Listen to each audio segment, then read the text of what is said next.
இந்த உலகத்திற்கு நீங்கள் உப்பாகவும் வெளிச்சமாகவும் இருக்க வேண்டும் அப்படின்னு ஆண்டவர் சொல்றாரு. இப்போ உப்பு பார்த்தீங்கன்னா மறைந்திருந்து நற்கிரியைகளை வெளிப்படுத்தும். அந்த உப்பு அந்த சாப்பாடுக்கு டேஸ்ட் கொடுக்கும். ஆனால் அதை நம்ம பார்க்க முடியாது. விளக்கு பாருங்க, மறைந்திருக்கணும்னு நினைச்சாலும் மறைந்திருக்கவே முடியாது.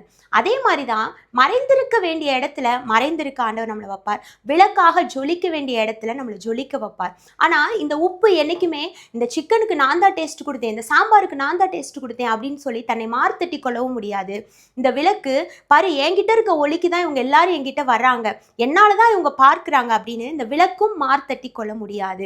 ரெண்டுமே நற்கிரியைகளை வெளிப்படுத்தும், ரெண்டுமே நல்ல காரியங்களை செய்யும். அதே மாதிரி தான் ஆண்டவர் நம்மளை சொல்றாரு, நீ உப்பாகவும் இருக்கணும் வெளிச்சமாகவும் இருக்கணும். ஆனா நான் என்ற பெருமை உனக்குள்ள இருக்கவே கூடாது. நீ உன்னை ஒரு இடத்துலயும் வெளிப்படுத்தக்கூடாது. உன் மூலமா நான் மகிமைப்படுவேன். நீ நற்கிரியைகளை செய்யணும். உன்னோட வெளிச்சம் மற்றவர்களுக்கு முன்பாக பிரகாசித்து அந்த பிரகாசத்தை பார்த்து அவர்கள் தேவனை மகிமைப்படுத்தணும் அப்படின்னு சொல்லி ஆண்டவர் சொல்றாரு.